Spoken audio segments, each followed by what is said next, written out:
ದೇವರ ವಿಶ್ವದಲ್ಲಿ ಮಾನವನು ಒಂದು ದೊಡ್ಡ ಸೋಲಾಗಿರುತ್ತಾನೆ. ಅದು ಹೇಗೆ?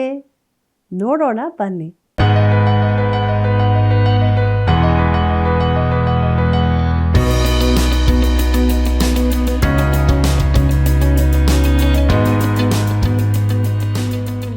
ಪ್ರಿಯರೇ, ಮಾನವನು ತಾತ್ಕಾಲಿಕವಾದವನು ಎಂಬ ಸತ್ಯವನ್ನು ತಿಳಿಸುವ ಸತ್ಯವೇದ ಅಧ್ಯಯನ ಕಾರ್ಯಕ್ರಮಕ್ಕೆ ನಿಮ್ಮೆಲ್ಲರಿಗೂ ಪ್ರೀತಿಯ ಸುಸ್ವಾಗತ. ಪ್ರಯೋಗಗಳು ಮಾನವನ ಜೀವಿತದಲ್ಲಿ ಸಾಮಾನ್ಯವಾಗಿದೆ ಅಲ್ವಾ? ಸಂಶೋಧನೆಗೆ ಮಿತಿ ಇರುವುದೇ ಇಲ್ಲ. ಜ್ಞಾನ ಮತ್ತು ತತ್ವಜ್ಞಾನ ಎಂಬ ವಿಷಯಗಳನ್ನು ದೇವರ ವಾಕ್ಯಗಳ ಬೆಳಕಿನಲ್ಲಿ ತಿಳಿದುಕೊಳ್ಳೋಣ. ಬನ್ನಿರಿ, ನಮ್ಮ ಅಧ್ಯಯನವನ್ನು ಈಗ ಪ್ರಾರಂಭಿಸೋಣ. ನಮ್ಮ ದೇವರನ್ನು ಸ್ತುತಿಸುವುದು ಒಳ್ಳೆಯದು, ಸಂತೋಷವೂ ಆಗಿದೆ. ಆತನನ್ನು ಕೀರ್ತಿಸುವುದು ಯುಕ್ತವಾಗಿದೆ. ಕೀರ್ತನೆಗಳು 147 1ನೇ ವಚನ. ಕರ್ತನಲ್ಲಿ ಪ್ರೀತಿಯುಳ್ಳ ದೇವಜನರೇ, ನಮ್ಮ ರಕ್ಷಕನಾದ ಯೇಸು ಕ್ರಿಸ್ತನ ಅತಿ ಮಹಿಮೆಯ ನಾಮದಲ್ಲಿ ನಿಮ್ಮೆಲ್ಲರಿಗೂ ನನ್ನ ಹೃದಯಪೂರ್ವಕವಾದ ಪ್ರೀತಿಯ ವಂದನೆಗಳು. ದೇವರ ಮಹಾಕೃಪೆಯಿಂದ ಪ್ರಸಂಗಿ ಪುಸ್ತಕದ ಅಧ್ಯಯನದಲ್ಲಿ ನಾವು ಮುಂದೆ ಸಾಗುತ್ತಾ ಇದ್ದೇವೆ.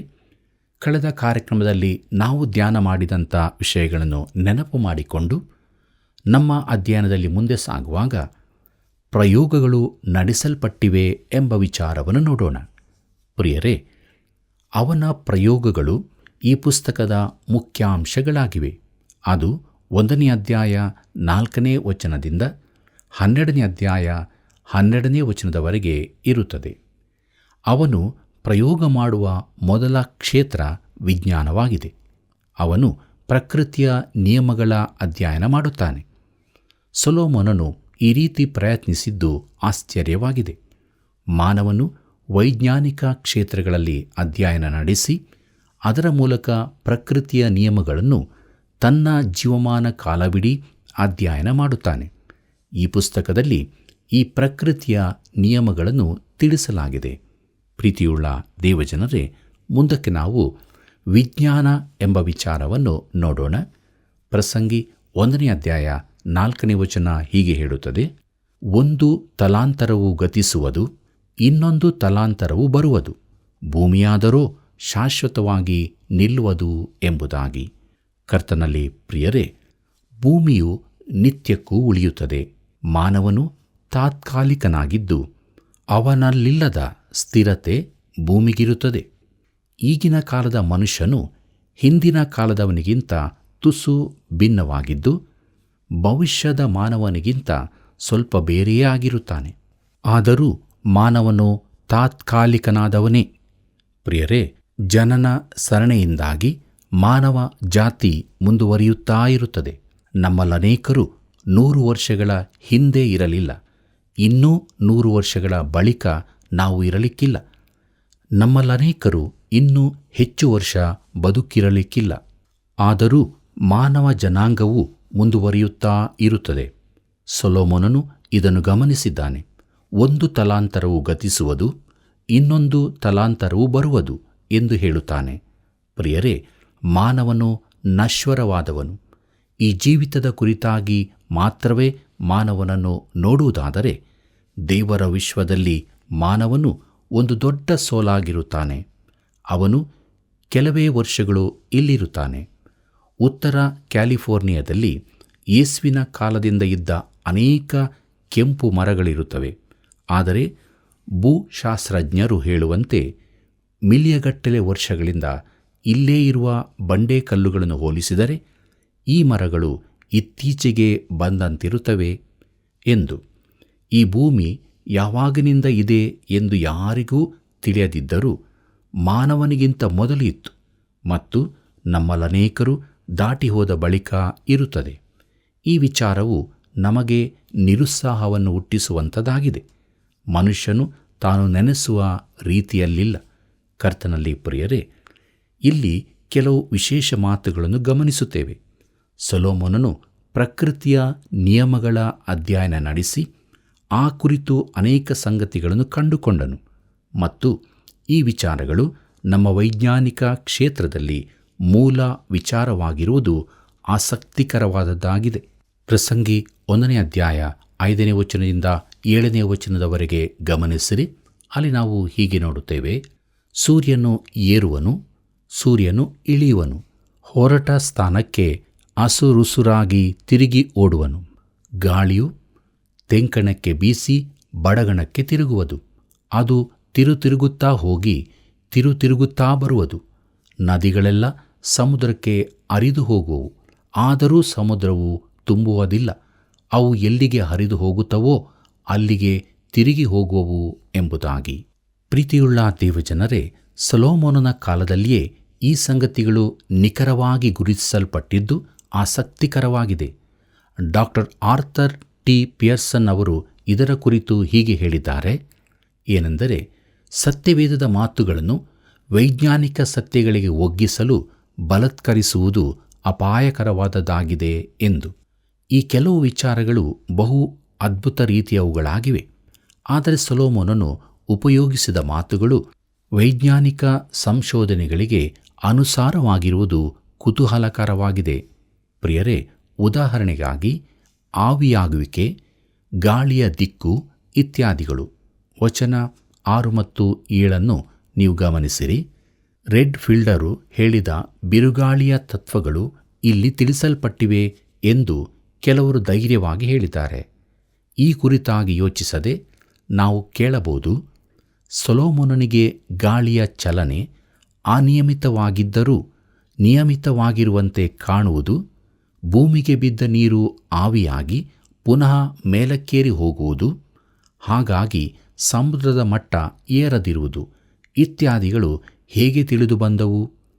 ಪ್ರಸಂಗಿ 12ನೇ ಅಧ್ಯಾಯ 6ನೇ ವಚನದಲ್ಲಿ ಮರಣದ ಕಾವ್ಯಮಯವಾದ ವಿವರಣೆಯಿದೆ. ಬೆಳ್ಳಿಯ ತಂತಿ ಬೆನ್ನು ಮೂಳೆಯನ್ನು, ಚಿನ್ನದ ಬಟ್ಟಲು ಮೆದುಳನ್ನು ಇತ್ಯಾದಿ ಹೋಲಿಕೆಗಳು ಹೇಗೆ ಹುಟ್ಟಿಕೊಂಡವು? ಮಡಕೆಯು ಶ್ವಾಸಕೋಶವನ್ನು, ಬಾವಿಯ ರಾಟೆ ಎದೆ ಗುಂಡಿಗೆಯನ್ನು.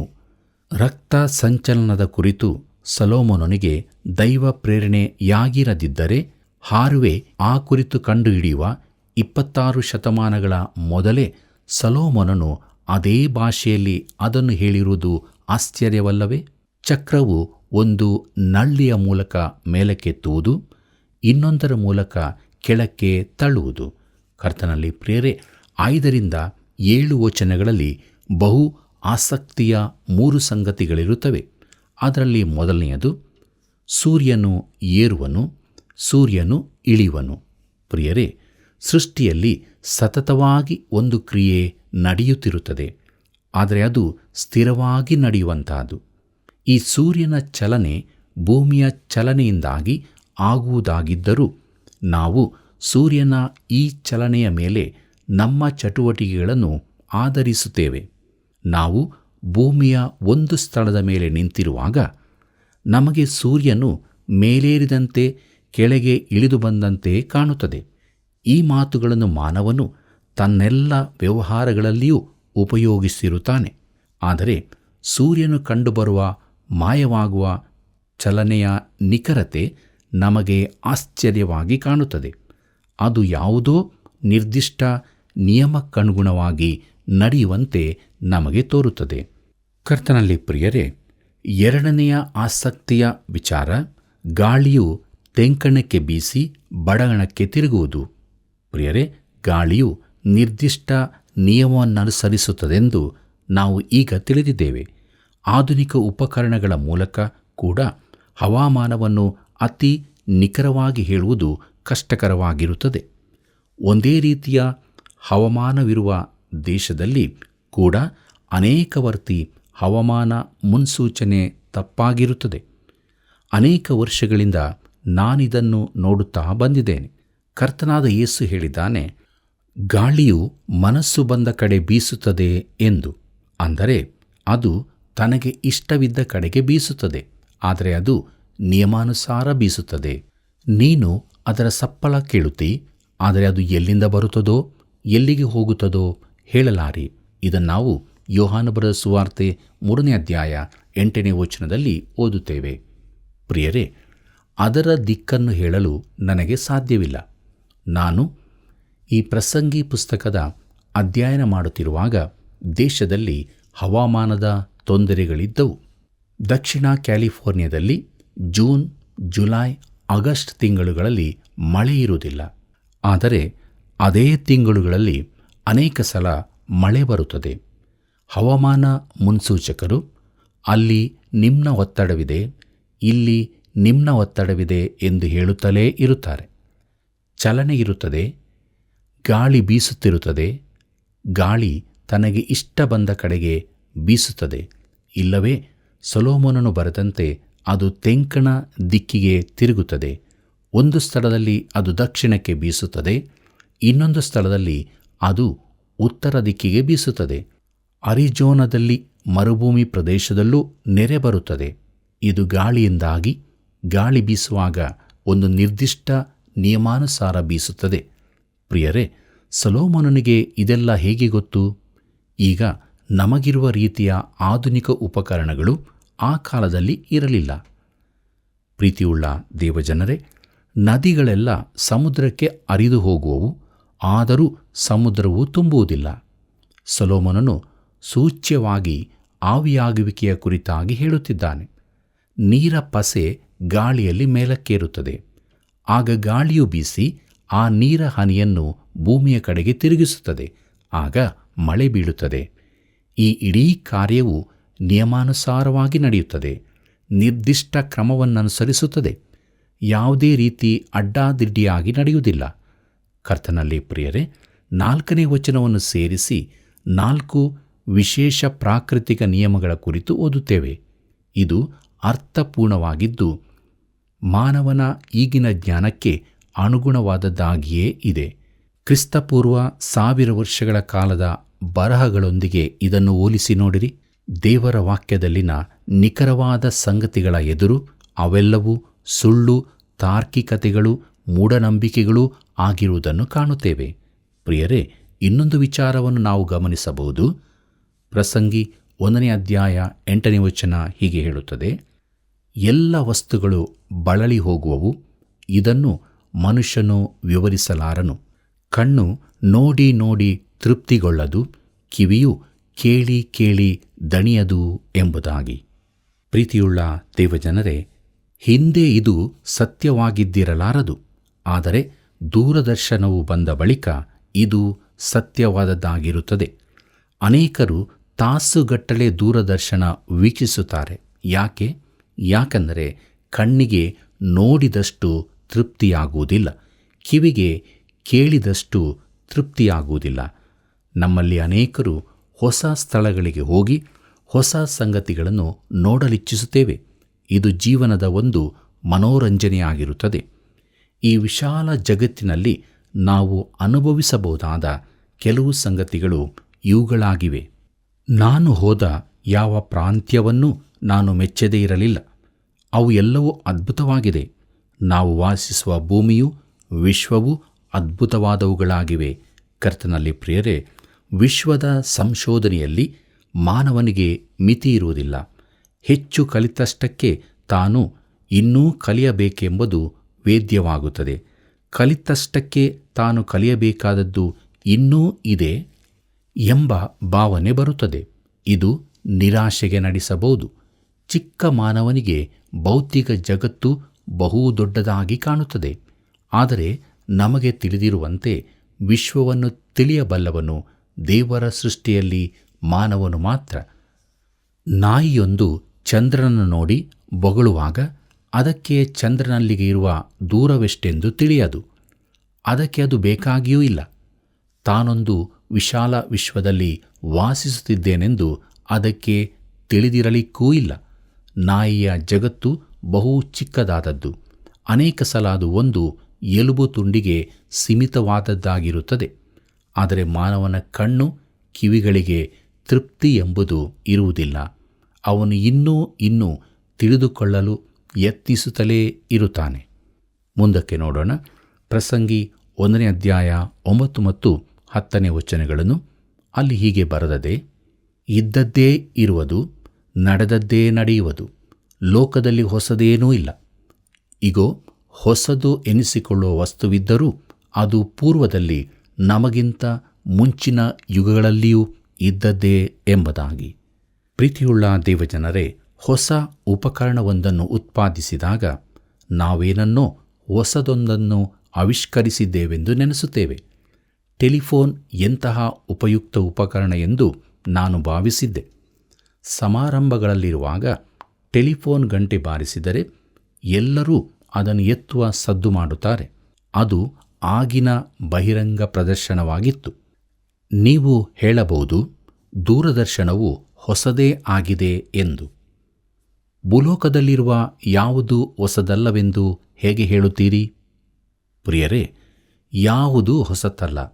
ಸುತ್ತಣ ವಸ್ತು ವಾತಾವರಣಗಳು ಬೇರೆಯಾಗಿರಬಹುದು, ಹೊಸ ಉಪಕರಣಗಳು ಅಲ್ಲಿರಬಹುದು, ಆದರೆ ಅನುಭವದಲ್ಲಿ ಯಾವ ಬದಲಾವಣೆಯೂ ಇರುವುದಿಲ್ಲ. ಮನುಷ್ಯನು ಒಂದೇ ರೀತಿಯಾಗಿರುತ್ತಾನೆ. ಕಾಲ ಬದಲಾದಂತೆ ಸುತ್ತಣ ಪರಿಸರಗಳು ಬದಲಾಗಬಹುದು ಅಷ್ಟೇ. ಪ್ರಿಯರೇ, ಅಣುಬಾಂಬು ಹೊಸತೆಂದು ಹೇಳುತ್ತೇವೆ, ಆದರೆ ಅಣುವೆಂಬುದು ಯಾವಾಗಲೂ ಇದ್ದದ್ದೇ ಆಗಿದೆ. ನಿಜವಾಗಿ ನೋಡಿದರೆ ಅದು ಮಾನವನಿಗಿಂತಲೂ ಹಳೆಯದ್ದಾಗಿದೆ. ಅದರ ಅಸ್ತಿತ್ವವು ಮಾನವನಿಗೆ ತುಂಬ ಸಮಯ ತಿಳಿದಿರಲೇ ಇಲ್ಲ. ಮಾನವನು ಈ ಅಣುವನ್ನು ಭಯೋತ್ಪಾದಕ ವಸ್ತುವನ್ನಾಗಿ ಮಾಡಿದ್ದಾನೆ ಅಷ್ಟೇ. ಅಧಿಕ ಪ್ರಸಂಗತನ ಮಾಡದೆ ಇದ್ದದ್ದನ್ನು ಅಲ್ಲಿಗೆ ಬಿಡುತ್ತಿದ್ದರೆ ಒಳ್ಳೆಯದಿತ್ತು. ಆದರೆ ನಾವು ಶೋಧಿಸುತ್ತಾ ಇರುತ್ತೇವೆ. ನೀವು ಕೇಳಬಹುದು, ಕಂಪ್ಯೂಟರ್ ಎಂಬುದು ಹೊಸತಲ್ಲವೇ ಎಂದು. ಆದರೆ ಅಲ್ಲ. ದೇವರು ನಮ್ಮನ್ನು ಕಂಪ್ಯೂಟರ್ ಮಿದುಳು ಹಾಗೂ ಎಲೆಕ್ಟ್ರಾನಿಕ್ ನರವ್ಯೂಹದೊಂದಿಗೆ ಸೃಷ್ಟಿಸಿದ್ದಾನೆ. ಯಾಂತ್ರಿಕವಾದ ಕಂಪ್ಯೂಟರ್ನಿಂದ ಶಾಶ್ವತವಾದ ಆಳವಾದ ತೃಪ್ತಿ ದೊರಕುವುದಿಲ್ಲ. ಈ ಎಲ್ಲ ಉಪಕರಣಗಳಲ್ಲಿ ಯಾವುದೂ ಮಾನವನಿಗೆ ಹೊಸದಾದದೆಂದು ಅನಿಸುವುದೇ ಇಲ್ಲ. ಆದರೆ ಪ್ರಿಯರೇ, ಹೊಸದಾದದ್ದು ಒಂದು ಮಾತ್ರ ಇದೆ. ಅದೇ ಹೊಸ ಜನ್ಮ. ಕರ್ತನಾದ ಯೇಸು ಕ್ರಿಸ್ತನನ್ನು ನೀನು ರಕ್ಷಕನನ್ನಾಗಿ ಅಂಗೀಕರಿಸುವಾಗ ಇದು ನಿನಗೆ ದೊರಕುತ್ತದೆ. ಪ್ರಿಯಮಿತ್ರನೇ, ನಿನ್ನ ಜೀವಿತದಲ್ಲಿ ಬರಬಹುದಾದ ಹೊಸ ಸಂಗತಿ ಎಂದರೆ ಇದೊಂದೇ ಆಗಿರುತ್ತದೆ. ಪ್ರಸಂಗಿ 1ನೇ ಅಧ್ಯಾಯ 11ನೇ ವಚನ ಹೀಗೆ ಹೇಳುತ್ತದೆ, ಹಿಂದಿನ ತಲಾಂತರಗಳ ಜ್ಞಾಪಕವು ಈಗಿನವರೆಗೆ ಇಲ್ಲ, ಮುಂದಿನ ತಲಾಂತರಗಳ ಜ್ಞಾಪಕವು ಅವುಗಳ ಮುಂದಿನ ತಲಾಂತರಗಳಿಗೆ ಇರುವುದಿಲ್ಲ ಎಂಬುದಾಗಿ. ಪ್ರೀತಿಯುಳ್ಳ ಸಹೋದರ ಸಹೋದರಿಯರೇ, ವಿಜ್ಞಾನವನ್ನು ಅಧ್ಯಯನ ಮಾಡುವ ಮೂಲಕ ತೃಪ್ತಿ ಪಡೆಯಲು ಸೊಲೊಮೋನನು ಪ್ರಯತ್ನಿಸಿದನು. ಆದರೆ ಅವನು ಈ ತೀರ್ಮಾನಕ್ಕೆ ಬರಬೇಕಾಯಿತು. ತಾನು ಪ್ರಮುಖನೆಂದು ತೋರಿಸಲು ಮಾನವನು ಪ್ರಯತ್ನಿಸುತ್ತಾನೆ. ಜನರೆದುರಿಗೆ ತನ್ನನ್ನು ತೋರ್ಪಡಿಸಿಕೊಳ್ಳಲು ಸರ್ವ ಪ್ರಯತ್ನಗಳನ್ನು ಮಾಡುತ್ತಾನೆ. ಆದರೆ ಬಹು ಬೇಗನೆ ಜನರ ದೃಷ್ಟಿಗೆ ಮರೆಯಾಗುತ್ತಾನೆ. ಹಿಂದಿನವುಗಳ ನೆನಪೇ ಇರುವುದಿಲ್ಲ. ಪ್ರಿಯಮಿತ್ರನೇ, 50 ವರ್ಷಗಳ ಕೆಳಗೆ ಜನರನ್ನು ಅತಿಯಾಗಿ ರಂಜಿಸಿದವರು ಯಾರೆಂಬುದು ನಿನಗೆ ತಿಳಿದಿದೆಯೋ? ಹಿಂದಿನ ಜನಪ್ರಿಯ ಕ್ರೀಡಾಳುಗಳು ಯಾರೆಂದು ನೆನಪಿದೆಯೋ? 50 ವರ್ಷಗಳ ಹಿಂದಿನ ಅಮೆರಿಕದ ರಾಷ್ಟ್ರಾಧ್ಯಕ್ಷನು ಯಾರೆಂದು ಗೊತ್ತಿದೆಯೋ? ನಮ್ಮ ಜ್ಞಾಪಕ ಶಕ್ತಿ ತುಂಬ ಉದ್ದವಾಗಿರುವುದಿಲ್ಲ. ನಾವು ಕಥೆಯಂತೆ ಈ ಲೋಕದಲ್ಲಿ ನಮ್ಮ ಕಾಲವನ್ನು ಕಳೆಯುತ್ತೇವೆ. ಅದನ್ನು ಹಿಂದಕ್ಕೆ ತಿರುಗಿಸುವುದು ಅಸಾಧ್ಯ ಎಂದು ಸತ್ಯವೇದ ಹೇಳುತ್ತದೆ. ಪ್ರೀತಿಯುಳ್ಳ ಸಹೋದರ ಸಹೋದರಿಯರೇ, ಈ ಸೊಲೊಮೋನನು ಬಹುವಾದ ಪ್ರಯೋಗಗಳನ್ನು ಮಾಡುತ್ತಾನೆ. ಅದನ್ನು ಜೀವನವೆಂಬ ಪ್ರಯೋಗಶಾಲೆಯಲ್ಲಿ ಮಾಡುತ್ತಾನೆ. ಮಾನವನ ಕೈಗೆಟಕುವಂಥದ್ದೆಲ್ಲವನ್ನೂ ಅವನು ಉಪಯೋಗಿಸುತ್ತಾನೆ. ಅವನ ದಿನಗಳಲ್ಲಿ ಅವನ ಅಧಿಕಾರ ಬಲದಿಂದಾಗಿ ಅವನು ಬೇಕಾದ ಯಾವ ಕ್ಷೇತ್ರಕ್ಕೂ ಹೋಗಬಹುದಾಗಿತ್ತು. ಅವನು ಮಾಡಲು ಶಕ್ತನಾದದ್ದನ್ನು ಈಗಿನ ಅನೇಕರಿಗೆ ಮಾಡಲು ಸಾಧ್ಯವಿರಲಿಕ್ಕಿಲ್ಲ. ಅವನು ಮೊದಲಾಗಿ ಪ್ರಕೃತಿಯ ನಿಯಮಗಳನ್ನು ಅಭ್ಯಾಸ ಮಾಡಿದನು. ಆದರೆ ವಿಜ್ಞಾನದ ಮೂಲಕ ಅದರಲ್ಲಿ ಅವನೇನನ್ನೂ ಕಲಿಯಲಿಕ್ಕೆ ಸಾಧ್ಯವಾಗಲಿಲ್ಲ. ಅವನಿಗೆ ಹೊಸ ಜೀವ ತರುವ ಯಾವ ಸಂಗತಿಯೂ ಅದರಲ್ಲಿ ದೊರಕಲಿಲ್ಲ. ಸೊಲೊಮೋನನ ಮುಂದಿನ ಪ್ರಯೋಗ ಜ್ಞಾನ ತತ್ವಶಾಸ್ತ್ರಗಳದ್ದಾಗಿದೆ. ಮುಂದಕ್ಕೆ ನಾವು ಜ್ಞಾನ ಮತ್ತು ತತ್ವಜ್ಞಾನ ಎಂಬ ವಿಚಾರವನ್ನು ನೋಡೋಣ. ಪ್ರಸಂಗಿ 1ನೇ ಅಧ್ಯಾಯ 12 ಮತ್ತು 13ನೇ ವಚನಗಳನ್ನು ಗಮನಿಸಿರಿ. ಅಲ್ಲಿ ನಾವು ಹೀಗೆ ನೋಡುತ್ತೇವೆ, ಪ್ರಸಂಗಿಯಾದ ನಾನು ಯೆರೂಸಲೇಮಿನಲ್ಲಿ ಇಸ್ರಾಯೇಲ್ಯರಿಗೆ ಅರಸನಾಗಿದ್ದೆನು. ಆಕಾಶದ ಕೆಳಗೆ ನಡೆಯುವ ಎಲ್ಲ ಕೆಲಸಗಳನ್ನು ಜ್ಞಾನದಿಂದ ವಿಚಾರಿಸಿ ವಿಮರ್ಶಿಸಲು ಮನಸ್ಸಿಟ್ಟೆನು. ನರಜನ್ಮದವರ ಕರ್ತವ್ಯವೆಂದು ದೇವರು ನೇಮಿಸಿರುವ ಆ ಕೆಲಸವೆಲ್ಲ ಬಹು ಪ್ರಯಾಸವೇ ಎಂಬುದಾಗಿ. ಕರ್ತನಲ್ಲಿ ಪ್ರಿಯರೇ, ಲೋಕದ ತತ್ವಜ್ಞಾನಗಳನ್ನು ಕಲಿಯುವುದರಲ್ಲಿ ಸೊಲೊಮೋನನು ತುಂಬ ಸಮಯ ವೆಚ್ಚ ಮಾಡಿದನು. ಅವನು ಕ್ರಿಸ್ತನಿಗಿಂತ ಸುಮಾರು 1000 ವರ್ಷಗಳ ಹಿಂದೆ ಬದುಕಿದ್ದನು. ನಾವು ಕ್ರಿಸ್ತ ಶಕ 2000 ವರ್ಷ ದಾಟಿರುವುದರಿಂದ ಒಟ್ಟು 3000 ವರ್ಷಗಳ ಅಂತರ ಉಂಟಾಯಿತು. ಈ ಅವಧಿಯಲ್ಲಿ ಮಾನವನು ಅನೇಕ ಉಪಕರಣಗಳನ್ನು, ಅಂದರೆ ಅವನ ಜ್ಞಾನ, ತತ್ವಜ್ಞಾನಗಳು 3000 ವರ್ಷಗಳ ಹಿಂದೆ ಇದ್ದಷ್ಟೇ ಇರುತ್ತದೆ. ಅವುಗಳಲ್ಲಿ ಯಾವ ಬದಲಾವಣೆಯೂ ಇರುವುದಿಲ್ಲ. ಅವು ಹೃದಯಕ್ಕೆ ತೃಪ್ತಿಯನ್ನು ಕೊಡಲಾರವು. ಪ್ರೀತಿಯುಳ್ಳ ದೇವಜನರೇ, ಕೊನೆಯದಾಗಿ ನಾವು ಪ್ರಸಂಗಿ 1ನೇ ಅಧ್ಯಾಯ 14ನೇ ವಚನವನ್ನು ಗಮನಿಸೋಣ. ಅಲ್ಲಿ ನಾವು ಹೀಗೆ ನೋಡುತ್ತೇವೆ: ಲೋಕದಲ್ಲಿ ನಡೆಯುವ ಕೆಲಸಗಳನ್ನೆಲ್ಲ ನೋಡಿದ್ದೇನೆ. ಆಹಾ, ಗಾಳಿಯನ್ನು ಹಿಂದಟ್ಟಿದ ಹಾಗೆ ಸಮಸ್ತವೂ ವ್ಯರ್ಥ. ಪ್ರೀತಿಯುಳ್ಳ ದೇವಜನರೇ, ಎಲ್ಲ ತತ್ವಜ್ಞಾನಗಳು ಕತ್ತಲೆಯ ಹಾದಿಗೆ ನಡೆಸುತ್ತವೆ. ಈ ಪ್ರಯೋಗವನ್ನು ಪ್ರಿಯಮಿತ್ರನೇ ನೀನು ಕೂಡ ಮಾಡಬಹುದು. ಈ ವಿಚಾರಗಳನ್ನೆಲ್ಲ ಅಧ್ಯಯನ ಮಾಡಿ ಅದು ಕೇವಲ ಸಮಯ ಹಾಳು ಎಂದು ತಿಳಿಯುತ್ತಿ. ಹಿಂದಿನ ಶಿಕ್ಷಣ ಪದ್ಧತಿಗಳೆಲ್ಲ ಸಮಯ ಹಾಳು ಮಾಡಿದ್ದೆಂದು ಶಿಕ್ಷಣ ತಜ್ಞರು ಹೇಳುತ್ತಾರೆ. ಆದರೆ ಈಗಿನ ಶಿಕ್ಷಣ ಕ್ರಮ ಎಷ್ಟು ಸರಿ ಎಂದು ನಾನು ಆಶ್ಚರ್ಯಪಡುತ್ತೇನೆ. ಅದು ಕೂಡ ಸಮಯ ಹಾಳು ಮಾಡುವುದೇ ಆಗಿದೆ. ಜ್ಞಾನ ತತ್ವಗಳಿಂದ ದೇವರನ್ನು ತಿಳಿಯಲಾರದೆಂದು ಮನುಷ್ಯನು ಅರ್ಥ ಮಾಡಿಕೊಳ್ಳುವುದೇ ಇಲ್ಲ. ಅವನಿಗೆ ದೇವರ ಕುರಿತ ಜ್ಞಾನವು ಪ್ರಕಟಣೆಯಿಂದಲೇ ಬರಬೇಕಾಗಿದೆ. ತತ್ವಶಾಸ್ತ್ರವು ಮಾನವನನ್ನು ಜೀವಿತದ ಕುರಿತಾಗಿ ನಿರಾಶಾದಾಯಕ ಸ್ಥಿತಿಗೆ ನಡೆಸುತ್ತದೆ. ಪ್ರಿಯರೇ, ದೇವರಿಂದ ದೂರವಾಗಿ ನಾಶನ ಸ್ಥಿತಿಯಲ್ಲಿರುವ ಪ್ರಾಕೃತ ಮನುಷ್ಯನಿಗೆ ವಿದ್ಯೆ ಕೊಡುವುದರ ಮೂಲಕ ಜೀವಿತದ ಸಮಸ್ಯೆಗಳು ಪರಿಹಾರವಾಗುತ್ತದೆ ಎಂಬುದು ಅಸಾಧ್ಯದ ಸಂಗತಿ. ಹಾಗೆ ಆಗಲಾರದು. ತತ್ವಶಾಸ್ತ್ರ, ಮನಃಶಾಸ್ತ್ರಗಳು ಮಾನವ ಸ್ವಭಾವವನ್ನು ಬದಲಾಯಿಸಲಾರವು. ಅವನ ಹಳೇ ಸ್ವಭಾವವನ್ನು ಬದಲಾಯಿಸಲಾರವು. ಕರ್ತನಲ್ಲಿ ಪ್ರೀತಿಯುಳ್ಳ ಸಹೋದರ ಸಹೋದರಿಯರೇ, ನಮ್ಮ ಹಳೇ ಸ್ವಭಾವವು ಬದಲಾಗುವುದು ಯೇಸು ಕ್ರಿಸ್ತನ ಮೂಲಕ ಮಾತ್ರವೇ. ಆತನ ಜೀವವುಳ್ಳ ವಾಕ್ಯಕ್ಕೆ ನಾವು ವಿಧೇಯರಾದಾಗ ನಾವು ಹೊಸ ಜೀವಿತವನ್ನು ಹೊಂದಿಕೊಳ್ಳುತ್ತೇವೆ. ಇಂಥ ಜೀವಿತವನ್ನು ಹೊಂದಿಕೊಂಡು ದೈವ ಭಯಭಕ್ತಿಯಲ್ಲಿ ನಾವು ಜೀವಿಸೋಣ. ಹೀಗಾಗುವಂತೆ ದೇವರು ತಾನೇ ಸಹಾಯ ಮಾಡಿ ನಡೆಸಲಿ. ಕರ್ತನ ಕೃಪೆಯು ಸದಾ ನಿಮ್ಮ ಸಂಗಡ ಇರಲಿ. ಮಾನವನಲ್ಲಿ ಇಲ್ಲದ ಸ್ಥಿರತೆ ಭೂಮಿಯಲ್ಲಿದೆ. ಸೊಲೊಮೋನನು ಕಂಡುಕೊಂಡ ಪ್ರಕೃತಿಯ ಸಂಗತಿಗಳು ಇಂದಿನ ವೈಜ್ಞಾನಿಕ ಕ್ಷೇತ್ರದಲ್ಲಿ ಆಸಕ್ತಿಕರವಾಗಿದೆ. ದೇವರ ವಾಕ್ಯದಲ್ಲಿ ತಿಳಿಸಿದ ಅನೇಕ ಸಂಗತಿಗಳು ಇಂದು ಸತ್ಯವಾಗಿದೆ. ಜ್ಞಾನ ತತ್ವಗಳಿಂದ ದೇವರನ್ನು ತಿಳಿದುಕೊಳ್ಳಲಾಗದು. ಹೀಗೆ ನಾವು ಇದನ್ನು ಅರ್ಥ ಮಾಡಿಕೊಳ್ಳಬೇಕು. ಆದುದರಿಂದ ದಿನನಿತ್ಯವೂ ಸತ್ಯವನ್ನು ಅರಿತುಕೊಂಡು ದೇವರ ಪ್ರೀತಿಯಿಂದ ತುಂಬಿದವರಾಗಿ ನಮ್ಮ ಜೀವಿತದಲ್ಲಿ ಮುಂದೆ ಮುಂದೆ ನಡೆಯೋಣ. ಬನ್ನಿ, ಈಗ ನಾವು ಪ್ರಾರ್ಥನೆಯನ್ನು ಮಾಡೋಣ. ಪ್ರೀತಿಯುಳ್ಳ ಯೇಸು ಸ್ವಾಮಿ, ಇಷ್ಟೊಂದು ಒಳ್ಳೆಯ ಸಮಯವನ್ನು ಅನುಗ್ರಹಿಸಿಕೊಟ್ಟಿದ್ದಿ.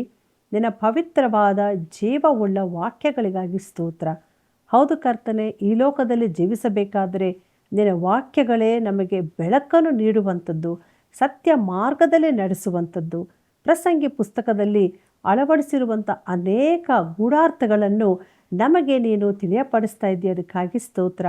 ಈ ಕಾರ್ಯಕ್ರಮವನ್ನು ವೀಕ್ಷಿಸುವ ನಮ್ಮ ಪ್ರೀತಿಯ ಬಾಂಧವರನ್ನು ಅತ್ಯಧಿಕವಾಗಿ ಆಶೀರ್ವದಿಸು. ಅವರ ಒಂದೊಂದು ಕೊರತೆಗಳನ್ನು ನೀಗಿಸು. ಕ್ರಿಸ್ತನ ಮಾರ್ಗದಲ್ಲಿ ನಡೆಯಲು ಸಹಾಯ ಮಾಡು. ಯೇಸುವಿನ ನಾಮದಲ್ಲಿ ಬೇಡಿದ್ದೇವೆ, ಆಮೇನ್. ಪ್ರಿಯ ವೀಕ್ಷಕರೇ, ದೇವರ ಪ್ರೀತಿ ಸತ್ಯಗಳನ್ನು ಅನೇಕರು ತಿಳಿದುಕೊಳ್ಳಲು ಈ ಒಂದು ಸೇವೆಯ ಅಭಿವೃದ್ಧಿಗಾಗಿ ಹಿಂದೆ ಕರೆ ಮಾಡಿರಿ, ಇತರರಿಗೆ ತಿಳಿಯಪಡಿಸಿರಿ.